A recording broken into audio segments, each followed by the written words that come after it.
Lamentablemente, desde que empezamos nuestro programa, estamos en una gestión incesante, invitando y tratando de tener aquí en nuestro estudio a la más famosa geriatra del mundo, la doctora Ana Aslan, a la que por fin todo llega en esta vida.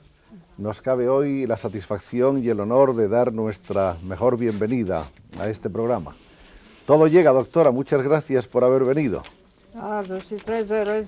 Estoy muy contenta de estar aquí. Igualmente, yo quisiera que, naturalmente, puesto que a usted le han llamado la gran vencedora de la vejez y han acuñado otras frases igualmente encomiásticas para el trabajo que usted ha venido desarrollando desde hace tantos años en su país, quisiera que hablemos fundamentalmente, aunque lo haremos también acerca de su biografía y de sus actividades anteriores, sobre las actividades de 25 años a esta parte, desde el 50 y tantos, desde el 49 aproximadamente, cuando usted consagra sus energías, su tiempo, sus ilusiones y su actividad total a la lucha contra el envejecimiento.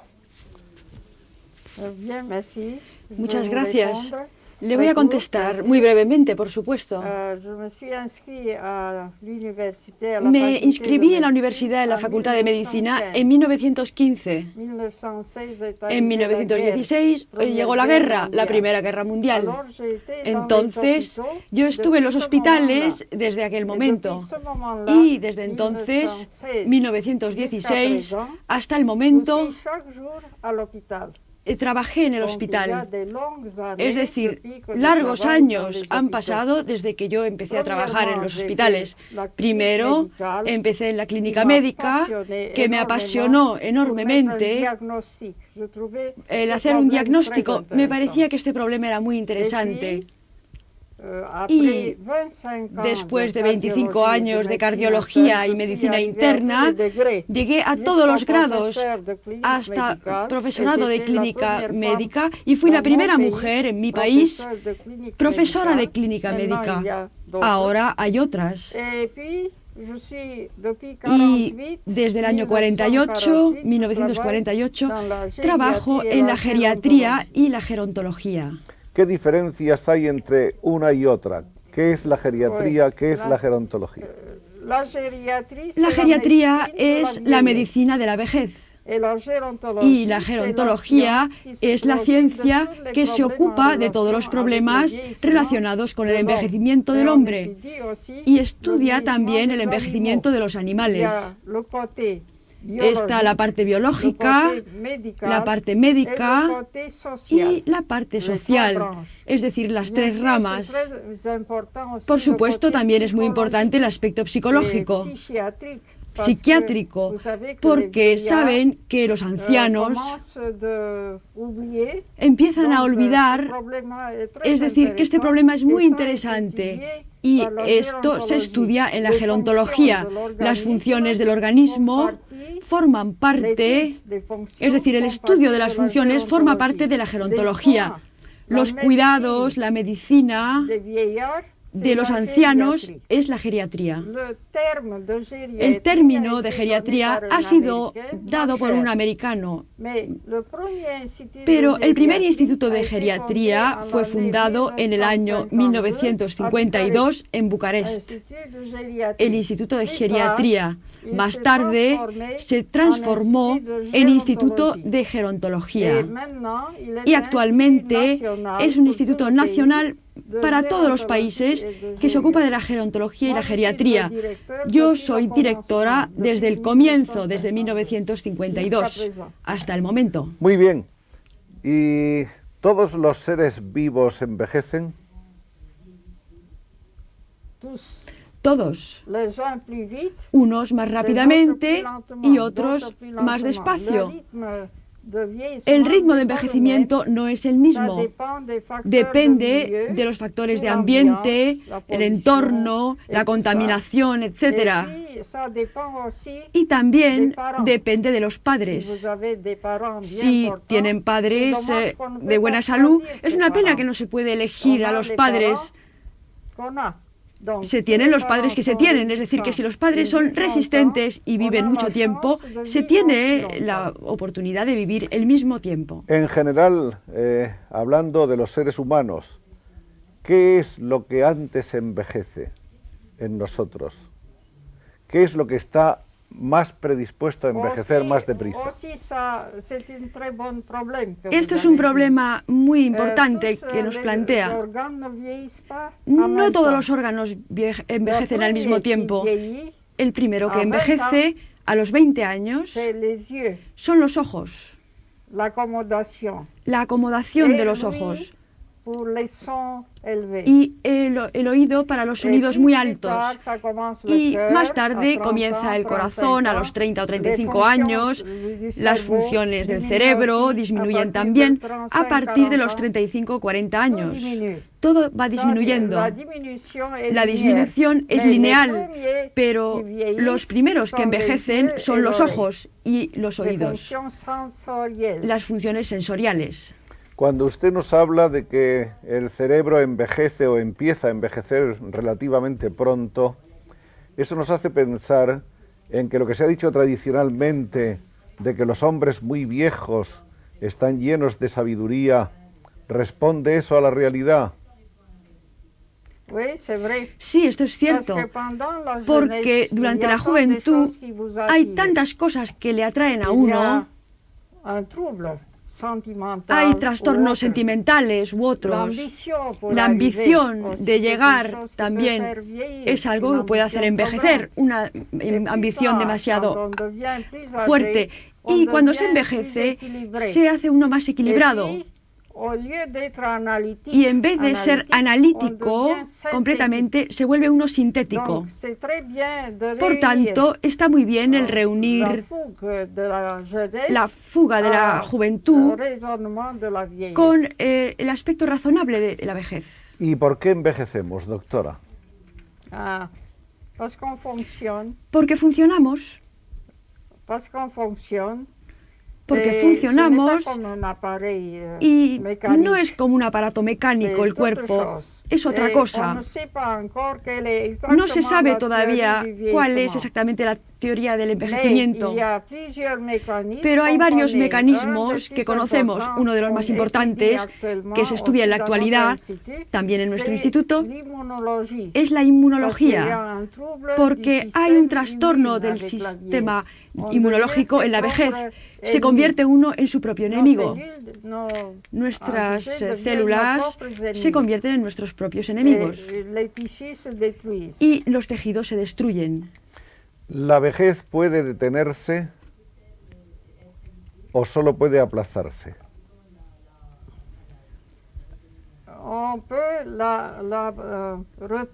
Se puede retrasar. La palabra más exacta es que se puede retrasar. Estamos de acuerdo desde el punto de vista científico en la actualidad en que podemos retrasar el proceso de envejecimiento. Esto no se admitía hasta ahora, no lo admitían. Decían, es un proceso fatal y no hay nada que hacer. No hay ni cuidados ni ningún remedio. Pero ahora se dice, se puede retrasar el proceso de envejecimiento. Y esto se hace gracias a las experiencias realizadas sobre animales. Y también hemos hecho sobre 1.800 ratas, la mitad tratadas y la otra mitad no tratadas. Las tratadas han vivido un 20% más. Y se dice que esto es la prueba de que este tratamiento ha retrasado el proceso de envejecimiento, porque nunca estamos seguros de esto. Hay que tener muchísimos individuos. Aunque entraremos después y con profundidad en los temas de los tratamientos que usted ha diseñado y está dirigiendo, me gustaría saber primero, con carácter general, ¿qué puede hacer el hombre que no se somete a ningún tratamiento todavía? ¿Qué puede hacer qué medidas puede tomar para retrasar su proceso de envejecimiento? El que viene a verme o en general. Antes de ir a su casa. Avant.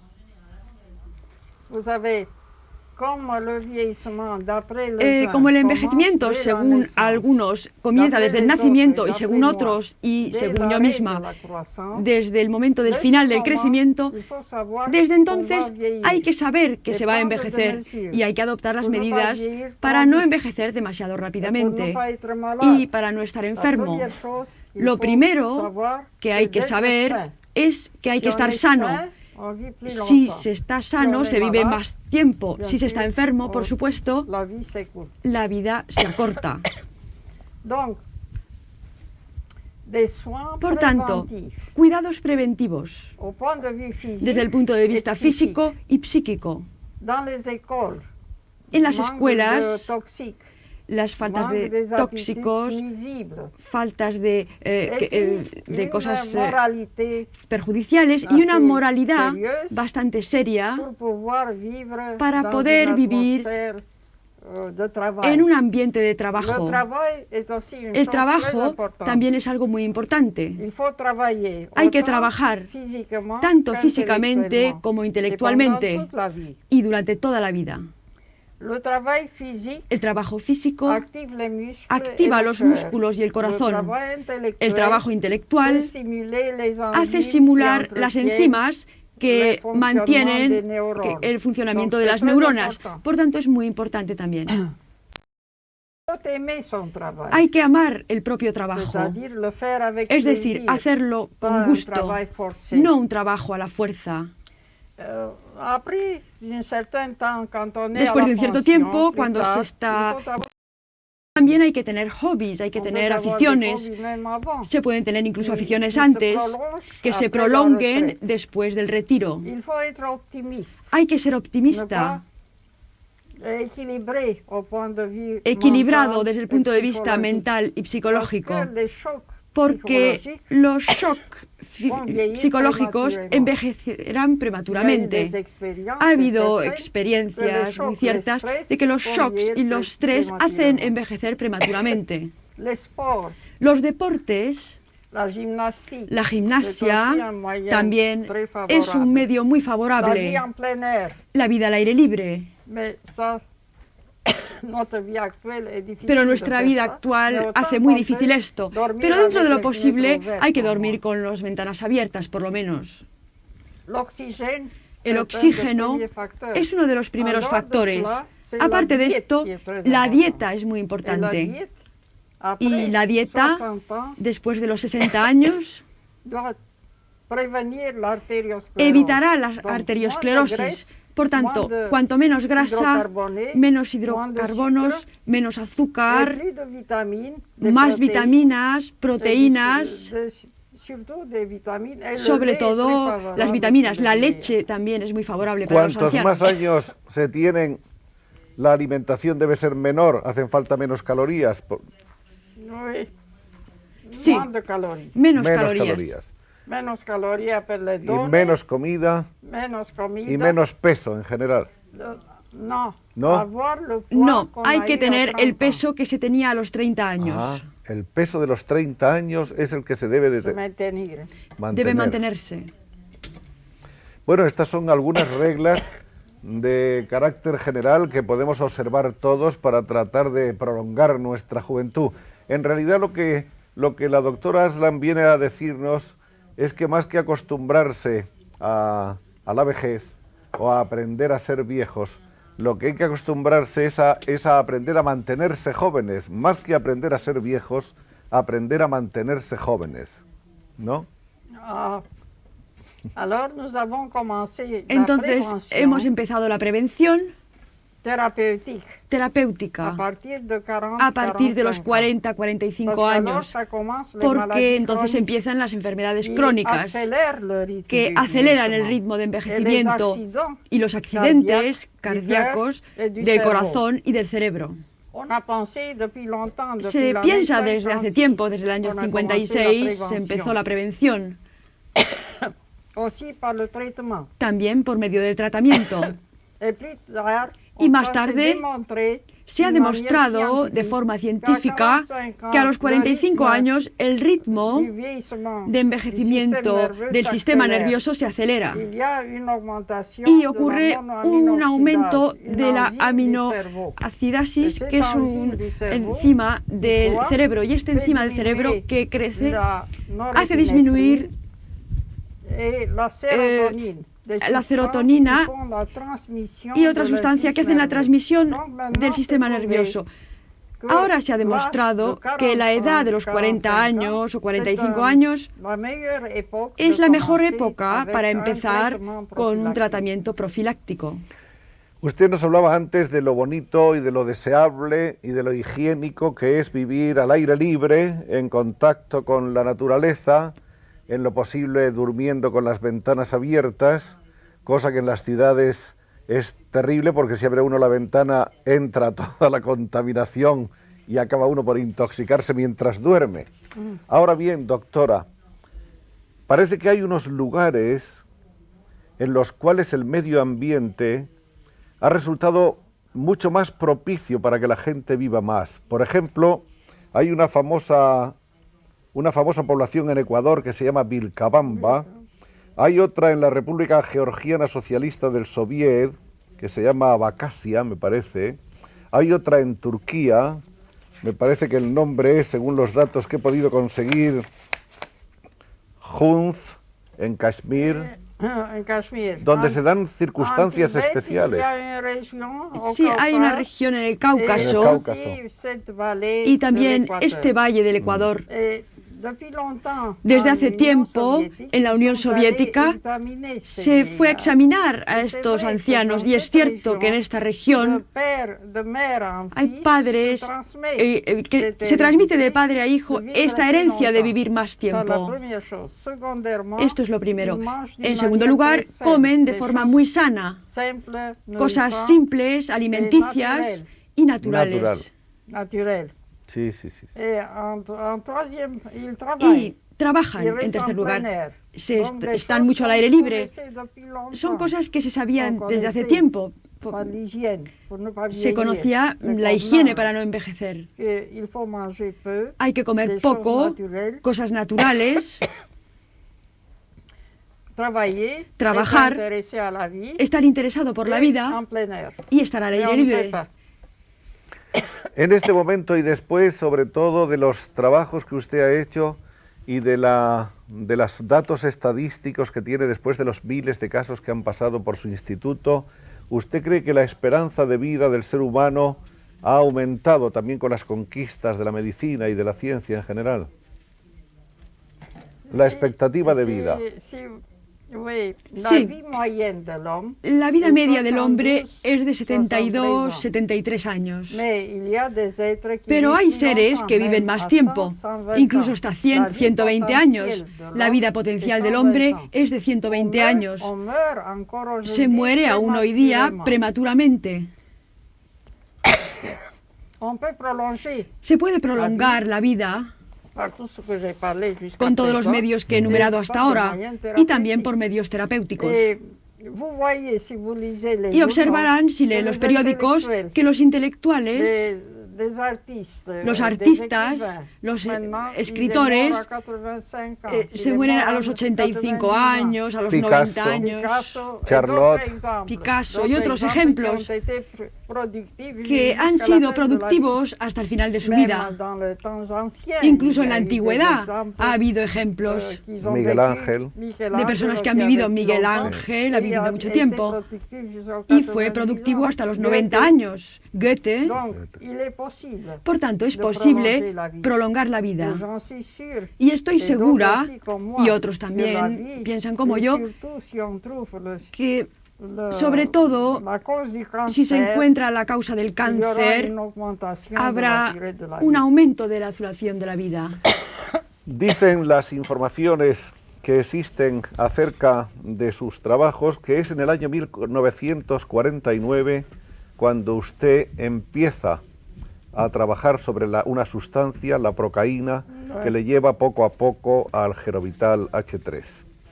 Dicen también esas informaciones que en el año 1952 a poco de fundar su instituto geriátrico de Bucarest, reúne usted 200 ancianos y empieza a tratarles a base de extractos glandulares, de sustancias anabolizantes, de vitaminas y también de la sustancia con la que usted estaba experimentando. Y parece que los resultados de ese experimento son extraordinarios. Como ese es el punto de partida de toda su obra, me gustaría que me contara cómo transcurrió ese experimento. Sí. Yo era cardiólogo y empleaba la procaína para las enfermedades de las arterias, según los métodos de un profesor francés. Yo obtuve grandes resultados y él también. Entonces, la primera idea que se me ocurrió es para la artritis de la rodilla que produce inmovilidad. El primer experimento fue espectacular, estudiando sobre personas que no podían mover para nada su rodilla. Y en mi clínica yo les di procaína, les hice la inyección en la arteria e inmediatamente empezó a mover el pie. Desde ese momento ya no abandoné la procaína y fui a un hogar de ancianos que se convirtió en el instituto más tarde. Muchos sufrían de reuma, como los ancianos saben que tienen artrosis, escandilosis. Cuando lo apliqué sobre el reumatismo vi que el estado general se mejoraba, que la memoria les volvía y se hacían más móviles, más optimistas y la depresión disminuía. Entonces formé un grupo muy pequeño de 25 y les apliqué este tratamiento. Entonces apliqué la técnica no en la arteria, no en la vena, sino en el músculo. 3 veces por semana, una inyección en el músculo, 12 inyecciones en 4 semanas, una pausa de 2 semanas y el tratamiento volvía a empezar. Entonces estos ancianos tenían 8 series de 12 inyecciones cada año y así año tras año. Más tarde se introdujo también las grajeas para que fuera más sencillo, sobre todo para la prevención, a partir de los 45 años hasta los 60, cuando se tiene más años, la nutrición es defectuosa y entonces también hay que aplicar inyecciones. Entonces descubrí que la procaína es activa en los ancianos. En segundo lugar, apliqué una nueva técnica y en tercer lugar, una nueva medicina que es más estable y que se llama Gerovital H3. Todo se ha hecho en la misma época. Yo ya tenía 52 o 55 años. Del 52 al 55 es cuando se desarrolla toda esa fase experimental que le confirma a usted la eficacia de su producto. ¿Cómo fue su encuentro con la procaína? Muy difícil, como cada nueva cosa. Primero hubo controversia en mi propio país y en todo el mundo. Y entonces hubo médicos y hombres de ciencia que repitieron mis experimentos y la mayoría han confirmado los resultados. Si se lee la lista de todos los que han realizado experimentos, se ve que un 90% son confirmaciones, es decir, confirmaron que el pelo ya no se cae, que hay una repigmentación, una tendencia a la repigmentación del pelo, que la piel se hace más clara, los ancianos son más ágiles, la memoria vuelve, la depresión disminuye. Todo esto fue confirmado no por nosotros, no solo por nosotros, sino también por otros. Yo he visto algunas informaciones en la prensa internacional de casos muy espectaculares, casos verdaderamente de una singularidad sorprendente. Por ejemplo, me acuerdo de un caso que se aireó mucho, que era el de una señora que ingresó completamente calva. Tenía otros problemas, pero además estaba completamente sin un solo cabello. Y el pelo le volvió a crecer. Con el Gerovital.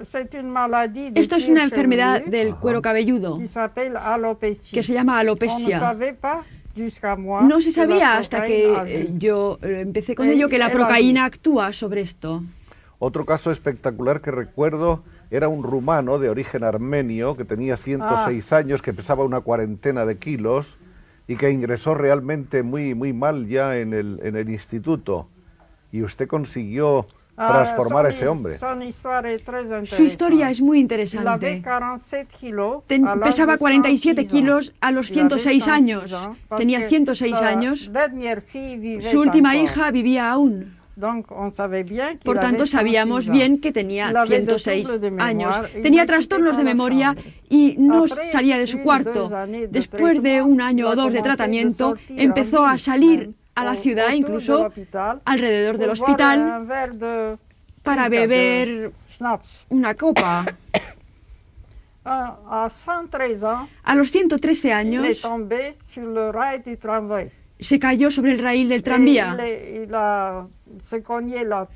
Se dio un golpe en la cabeza, tuvo una congestión cerebral, una bronconeumonía y salió de todo esto y vivió hasta los 116 años.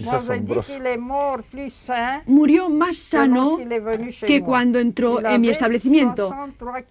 Pesaba 63 kilos y hablaba 7 idiomas porque era de origen oriental y hablaba 7 idiomas orientales.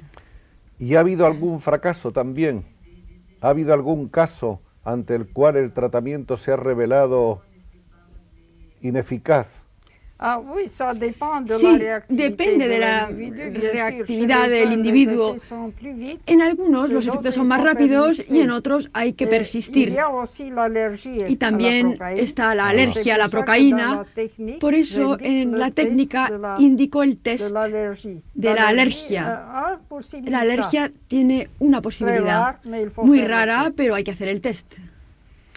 El Gerovital se toma indistintamente por vía oral o por inyectable, ¿no? La prevención se puede hacer solo por vía oral, pero en los ancianos o se hace solo inyecciones o una serie de inyecciones y una serie de grajeas. Desde el 52 hasta hoy han transcurrido 28 años. ¿Como cuántos miles de casos han pasado por su instituto? ¿Ustedes llevan control de las historias? ¿Sí? 150, 100.000, 500. 100.000. 100.000 casos, aproximadamente. ¿Y los datos estadísticos? Y empecé con 25. Y los datos estadísticos dan naturalmente un porcentaje muy elevado de... En general. He visto en todo el mundo gente que ha seguido 18 o 20 años de tratamiento y que trabajan a los 90, 95 años, pero también hay estadísticas, no de estos 100.000 casos, pero hay estadísticas, por ejemplo, sobre 20.000 casos.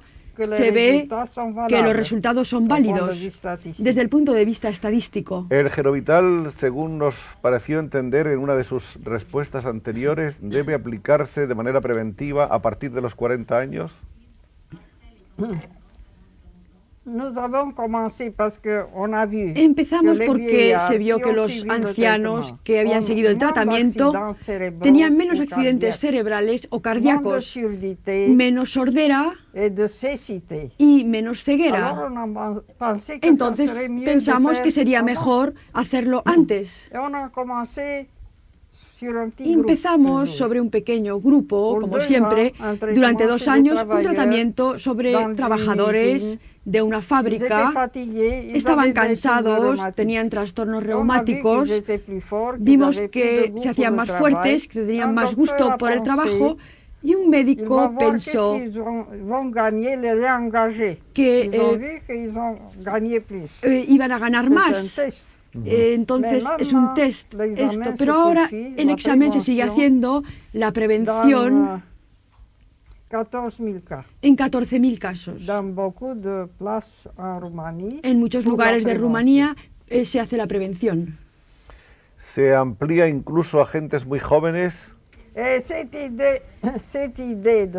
idea de la prevención ha penetrado. Ajá. ¿Sabe usted? Ha penetrado en otros países, se habla mucho de la prevención, porque es mejor prevenir que curar.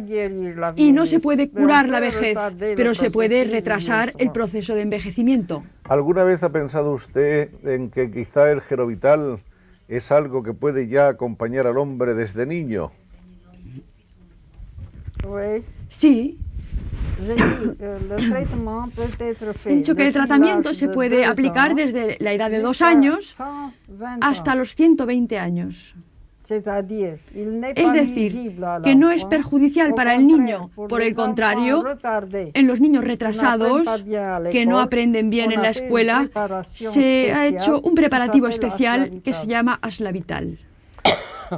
En su laboratorio, según tengo entendido, siempre se están haciendo investigaciones. Usted tiene un cuerpo de médicos y de investigadores bastante numeroso, no sé si son 40 o 50 bajo sus órdenes, y generalmente se está experimentando siempre sobre animales de una manera, en una primera fase, y después, cuando los resultados de los experimentos en animales han sido óptimos, empieza usted a aplicar también sobre los seres humanos, ¿no? ¿En qué están experimentando ahora? La teoría de la inmunología del envejecimiento, esto es lo que estamos haciendo ahora. Y también los radicales libres, los buscamos, y la acción del Gerovital sobre los radicales libres. Son 2 problemas que están inscritos en el plan de la academia que nosotros seguimos en nuestro laboratorio, entre otras cosas. Hay un problema del que también he oído hablar a veces, que es el del embarazo. ¿En el embarazo el Gerovital puede en algún momento ser perjudicial para la mujer? No, no puedo darles cifras. No he realizado una estadística, por tanto no puedo decirle nada. ¿Cuál es la diferencia entre el Gerovital y el Aslavital? Eso es. El Gerovital contiene procaína, un estabilizante, uno que hace el tamponamiento, es decir, la cibecia, y la pirosulfida de potasio. Y como el potasio es muy importante para el funcionamiento del sistema nervioso, entonces hemos aumentado la dosis de potasio. Y hemos añadido ácido glutámico, que también es necesario para las células nerviosas. Por tanto, el Aslavital es indicado sobre todo para el envejecimiento del sistema nervioso y en la arteriosclerosis. Un tema asociado de una manera directa al de la vejez es el tema de lo que aquí llamamos la tercera edad. La tercera edad trae consigo una serie de problemas de carácter social. Por lo general, los ancianos tienen un problema de soledad, de marginación, de escasez de recursos económicos, la necesidad de vivir un poco en asilos, como la pérdida, en muchos casos, del optimismo y de la alegría de vivir. En Rumania, en su país, ¿cómo están contemplados esos problemas sociales de la tercera edad? Se intenta luchar contra la visión siguiente, que el problema del envejecimiento es solo un problema social, y transformamos este punto de vista en otro, es decir, que el envejecimiento es un problema médico-social. Por tanto, estos hogares de ancianos que están sin médicos, que no son cuidados, son anticámaras de la muerte. Como no hemos llegado aún a curar el envejecimiento o a retrasar aún más el envejecimiento, entonces intentamos mejorar las condiciones sociales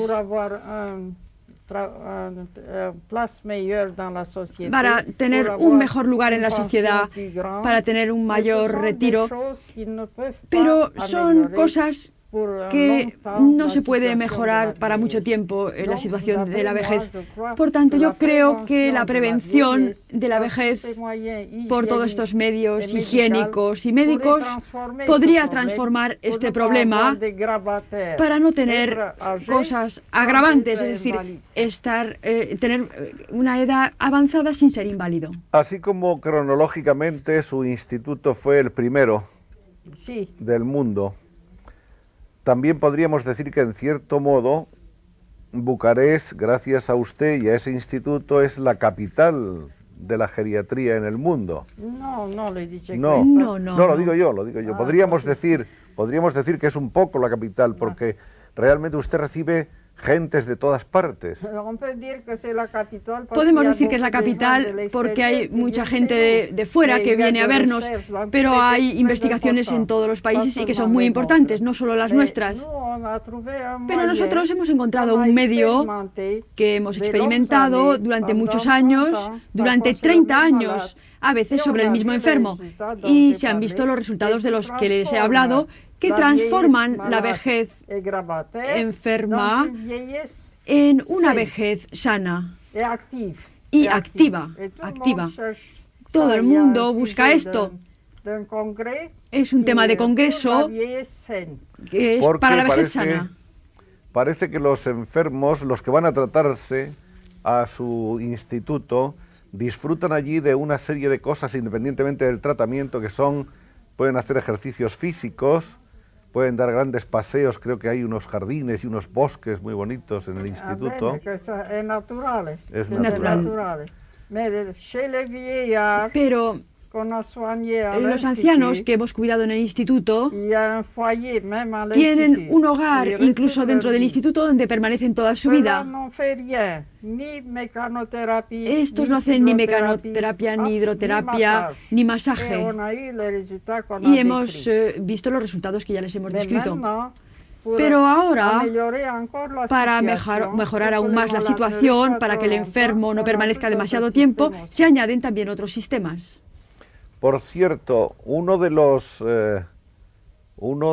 títulos que se han dado a su instituto es el de atraer a los grandes hombres y jefes de Estado cuando están ya en edad avanzada y quieren frenar un poco el proceso que les lleva hacia la decrepitud. Así se dice que usted, de una manera directa o indirecta, ha tratado a muchas personalidades mundiales, empezando por Perón, siguiendo por el propio Franco y algunos otros famosos jefes de Estado. La mayoría de ellos indirectamente. No he cuidado a Franco. Ni a Mao Zedong, que dicen también. Pero cualquiera puede hacerlo. ¿Hay alguno que usted pueda confesar que sí le ha tratado? Sí. Los que lo han declarado ellos mismos. Los que lo han dicho ellos, por ejemplo. Maurice Chevalier. Maurice Chevalier, Louis Guiche, el artista del cine mudo, que ahora es profesor de cine. Lillian Gish, sí, hombre, fabulosa. Siempre sigue siendo guapa y activa. Lillian Gish, hay algunos tratadistas del cine.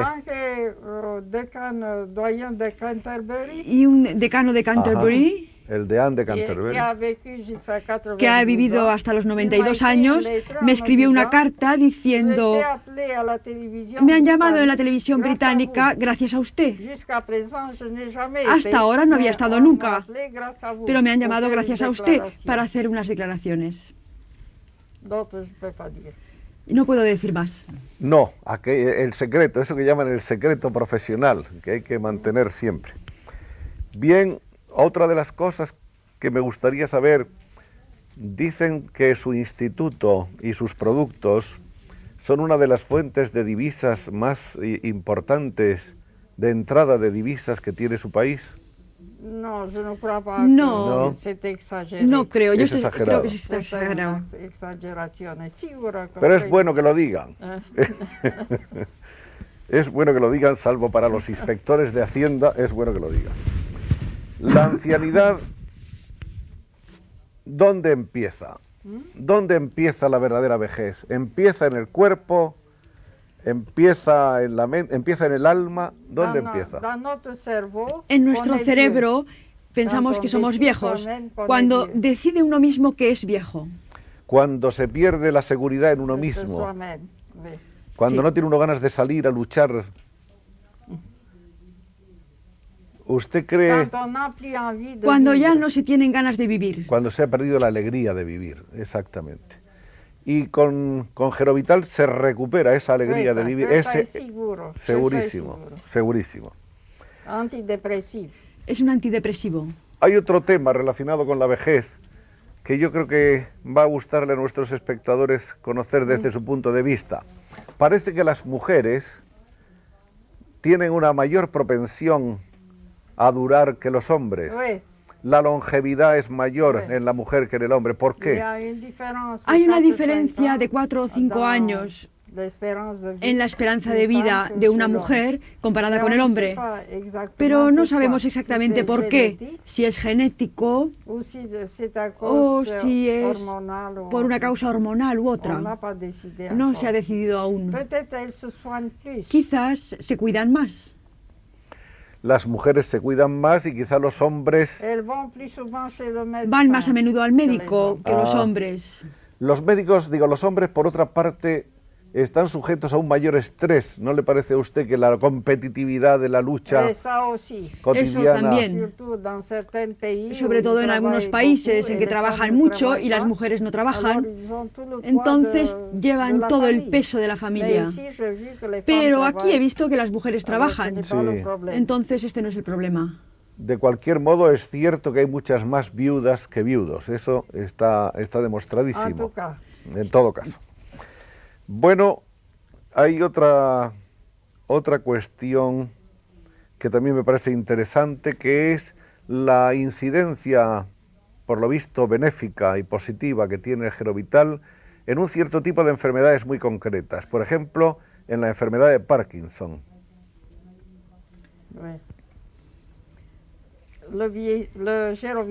El Gerovital actúa, como he dicho, sobre las funciones del organismo y actúa en ciertas enfermedades, lo que se ha averiguado en esta larga experiencia.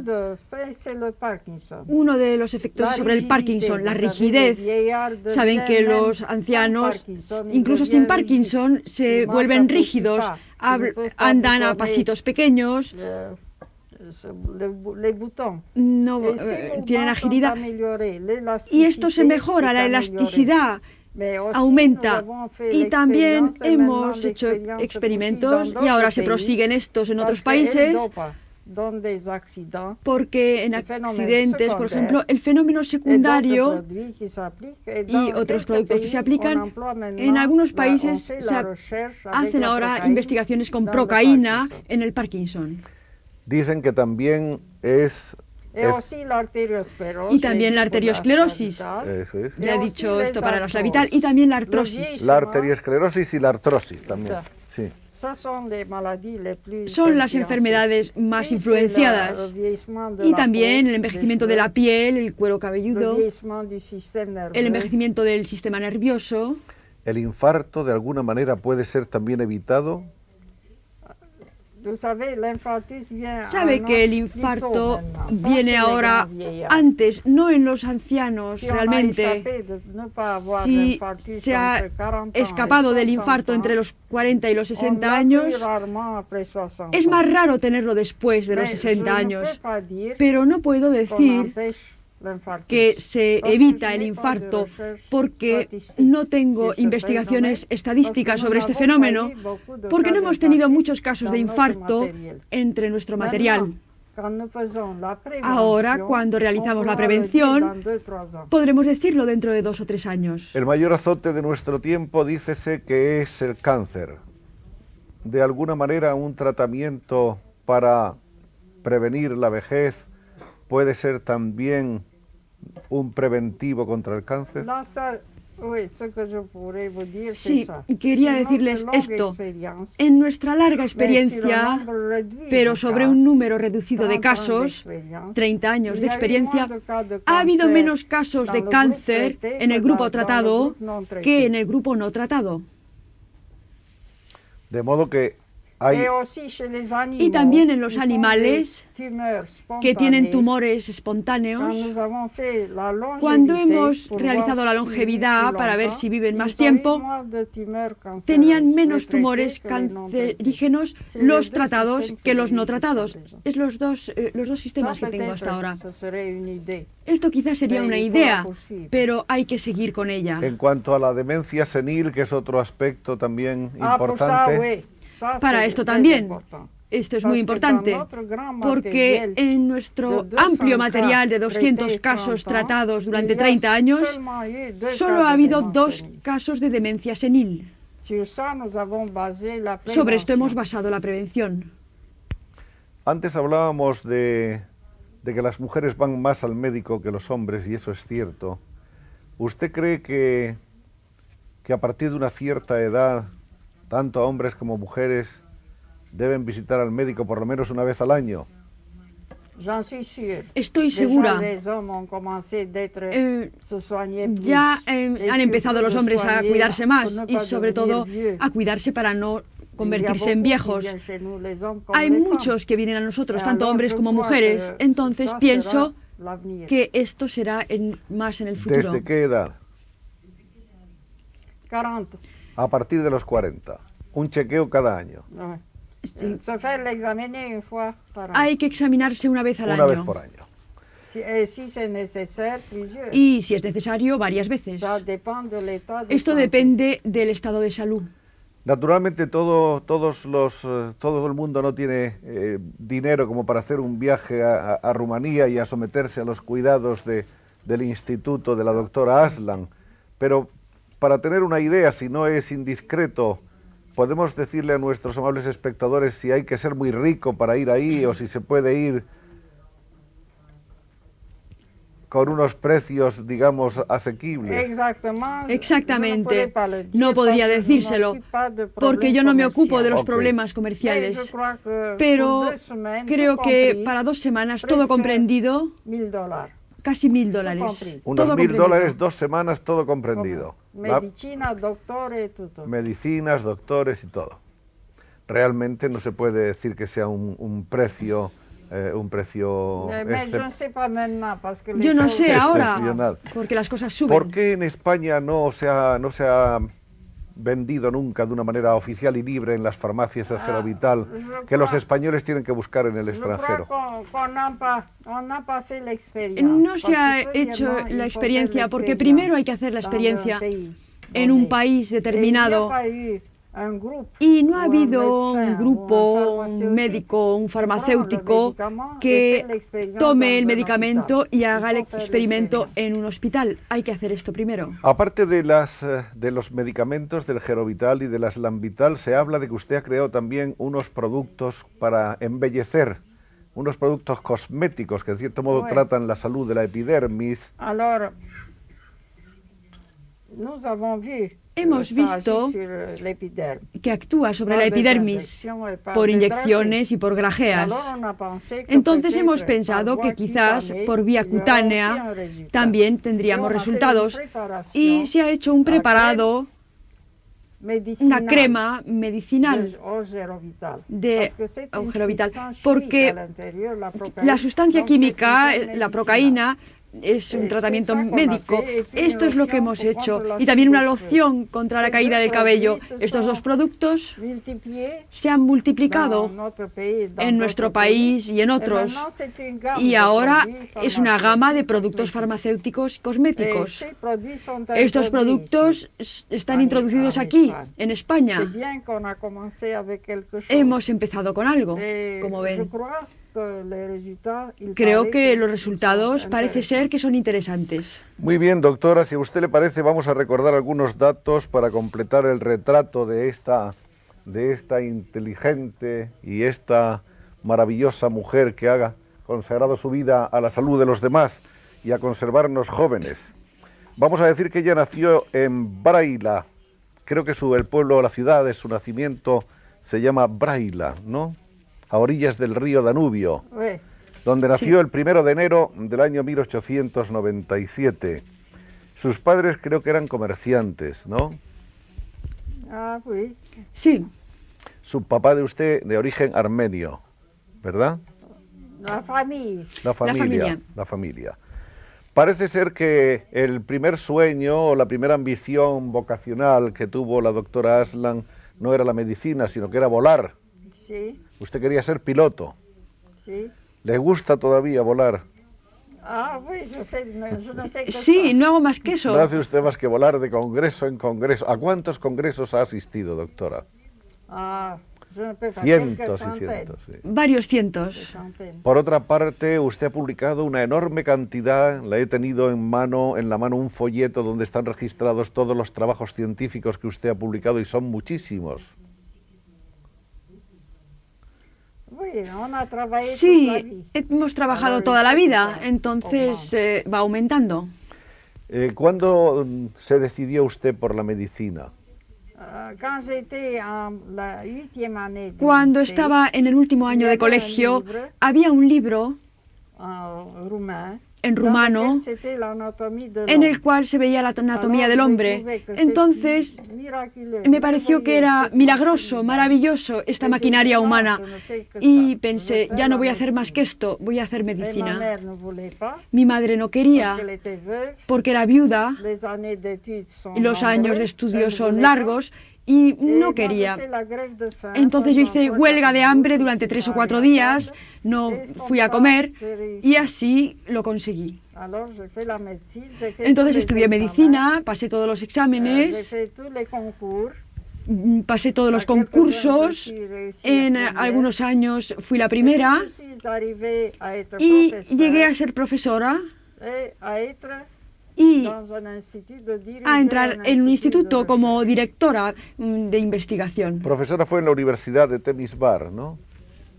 Oui, j'étais professeur. à Sí, fui profesora Timișoara. en Temesvar. Y es usted también académica, naturalmente. Je suis, oui, Sí, ¿Y qué membre otras? de l'académie soy miembro de la membre academia d'honneur de y l'Académie miembro de honor médecine. de la Academia de Medicina. Estoy en ambas. Supongo que los rumanos se sienten muy orgullosos de usted. Je crois qu'ils me sympathisent. Creo que simpatizan conmigo. Hace unos años tuvo usted un problema que casi está a punto de dejarnos a todos sobrecogidos porque fue un accidente automovilístico terrible, ¿no? À 72 ans, Sí, en el 72, a los 72 años accident d'auto. tuve un accidente de Je ne conduisais coche. pas moi, mais Yo no j'avais la conducía, place pero iba en el lugar más peligroso. Entonces tuve 3 fracturas en el pie, en la mano y una vértebra. Et j'ai guéri Me dans 2 curé mois, en 2 meses, sans opération, sin operación, mais j'avais en moi le traitement. pero yo llevaba el tratamiento en mí, que es la cicatrización de fracturas. Et puis, après 6 mois Y de después de 6 meses del accidente, fui a Washington a un congreso. Es increíble. Eso quiere decir que de algún modo la procaína también puede estar indicada en el tratamiento de estas. Sí, entró en la práctica, en la praxis de nuestro país para la curación de fracturas. Porque regenera, ¿sabe? Aumenta la regeneración de células. Por eso también va bien para los huesos. ¿La ciencia y la medicina le han dejado tiempo para crear una familia? No, no he tenido familia. Mis padres, mis hermanos, mis hermanas y yo. Tuvo? ¿Cuántos hermanos tuvo? 2 hermanos y una hermana. Éramos 4. Yo era la menor, la última. La pequeñita. ¿Alguien de su familia ha seguido la misma vocación por la medicina o no? Un sobrino y 2 primas. No, un sobrino, pero hijo de primas, no directo. No directamente. No, c'est dommage. Es una pena. Bueno, y para terminar, porque ya estamos en los últimos momentos, ¿qué ¿qué querría usted que como resumen de esta larga conversación acerca de su experiencia? He visto que sus preguntas han sido bastante fáciles y muy vivas. Y creo que la emisión va a gustar al público que nos va a ver. Y le agradezco mucho su amabilidad. No he dicho todo lo que sé, porque he hablado para el gran público. Quizás también he dicho cosas que no son completamente válidas, pero la idea es cierta, que se puede prevenir y retrasar el proceso de envejecimiento. Hay que cuidar a los ancianos, no solo de forma social, sino también de forma médico-social. Esta es la conclusión. Muchísimas gracias. Nos ha dado usted unos consejos que espero que muchos de nuestros espectadores y nosotros mismos vamos a seguir, y trataremos de resistir todo lo posible. Lo siento porque mi garganta está un poco mal. Esos son pequeños incidentes sin importancia. Muchísimas gracias, doctora. Hasta siempre.